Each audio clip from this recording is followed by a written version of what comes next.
miss us because we sure miss you.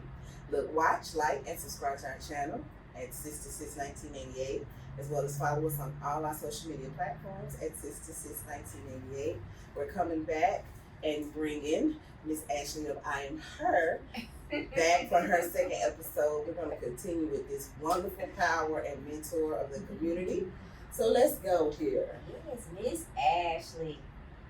Why do you feel that teaching about mental health is so important? I feel like it's important because, well, one, I'm going to sound a little nerdy, because I told y'all earlier, numbers don't lie. But 1 out of 10 girls, which is 60% of girls in the United States, feel sad, lonely, and feel like they don't want to be here on this earth. Mm-hmm. So if that's not alarming in itself to say, hey, we need to focus on mental health and see what we need to do, because that's where it starts. Mental health is very important because, I got nervous because I'm passionate about this. It's important because I'm going to be real transparent. For me, part of my testimony, there was a moment in time where I didn't want to be here. I did. There was a lot going on in my life that I thought during that time. So I know what it feels like to feel alone. I know what it feels like to not want to be here. But yet you have everything and everybody around you rooting you on, saying you got this, you can do this. Right. But if you don't understand that and you don't feel that yourself, it really doesn't matter. So the purpose of, especially in our girls program, mental health is our foundation. So it goes back to mental health is, one, being able to express your emotions. Being able to say, hey, I need help. Being able to say, you know what, I'm not feeling this today. I'm not feeling myself. You can ask my friends, anybody I work with, you can ask my husband. I'm real quick to be like, I'm not feeling it today. I don't feel like myself today. And it's not, we have to get it out of our heads, especially just in the world of thinking everything is fake. Oh, you just want attention. No. Like people, it's not just kids, adults, like people are crying out, literally, with the smallest phrase of, I'm not feeling it today. Or, so it goes back to being able to express yourself. And then it goes to self-care. We teach our girls, you're not too young to take care of yourself. When you get in those moods where you're not feeling yourself, when you get in those moods where you feel lonely, find something that you like to do that gives you some type of joy. Just the smallest, even if it's just sitting outside. I'm real, baby, I'll go outside in a second.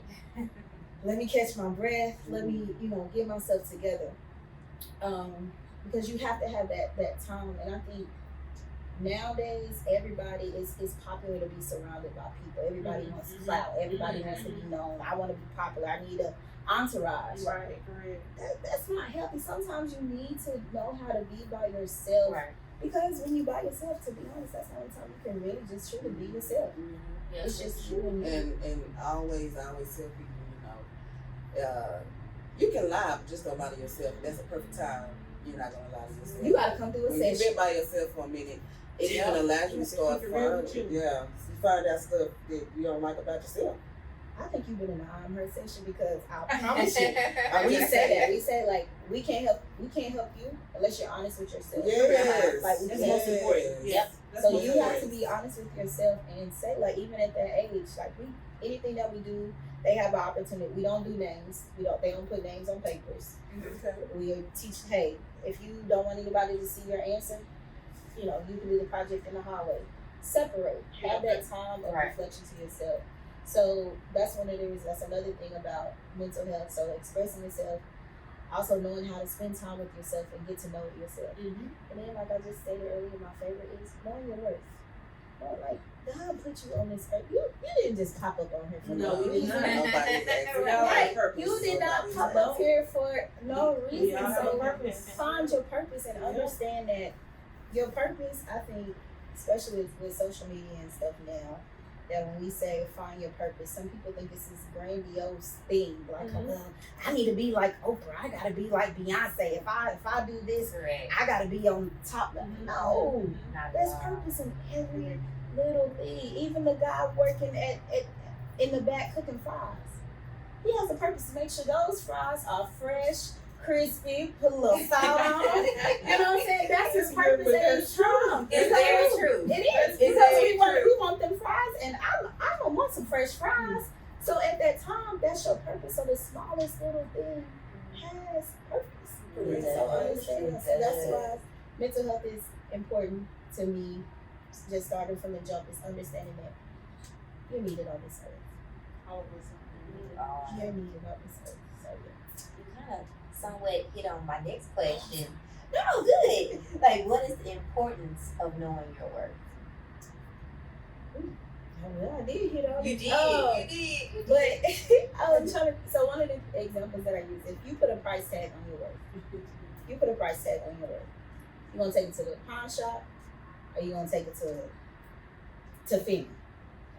Like where would you place your worth? Uh-huh. You know, I'm not gonna take my worth to the pawn shop. I mean, my worth probably is more than the house market prices right now. You know what I'm saying? So it's just, I guess, because I'm finna repeat myself what I just said. I'm really about to, but just knowing your worth is so important, because it does go back to your mental health. It does go back to your purpose. Mm-hmm. It does go back to self-care. Knowing your worth is really everything. And like I said earlier, like, I'm just figuring that thing out right now. And Yeah. it's fun. Yeah. It's fun. It is. So give examples of ways you have worked on yourself and provided your own self-care. My spiritual journey. I grew up in church. I did have a moment when I was like, maybe church is not for me. You know, like, I grew up in church. So I was just going to church because you supposed on Sunday mornings you get up and you go to church. Yeah. So I think my parents for just instilling Christianity in me, because I did veer off. I did go into some other things that were popular and all this other stuff. And I remember one day I was just going through a tough time mentally, and I just broke. I'm just, what is going on? And I remember, you know what? I know God. God is still there. Yep. He still loves me. And since that day, went back to church, and I just been on a spiritual journey, just getting a closer relationship with God. It goes back to like my biggest thing was asking God, show me who you see, show me who you created me to be. And that prayer is the bomb, because it is working. It has worked, and it's still working. So that's one of the biggest things. Learning how to be by myself. That's me, because I was one of those. I'm friendly. I'm bubbly. I like to be, extrovert. Hey y'all, this and that. But learning how to take time with self-care things that I like to paint. I'm not an artist, I like that back there, no. But I realized that I like painting because I'm a creative. I like to anything to allow me to use my creativity and get it out. So I just ordered like the little blank canvases on Amazon. I put in an order yesterday. So so I'm ready for round 100. So like painting, I have this thing. My Sundays are my self-care days. So bubble baths. I love me a good bubble bath with some good music on. And so those are my, and then I like to, believe it or not, because I've been slacking, but I do enjoy working out. So even if it's like going for a walk, as bad as my allergies and sinuses are, I love being outside. So like just going for a walk, picking up some weights, things like that. And I'm actually like right now trying my best to get back into this. And then I used to be like a gym rat. But that was like how I got everything out, with something weights and things like that. So God and painting and wood burns.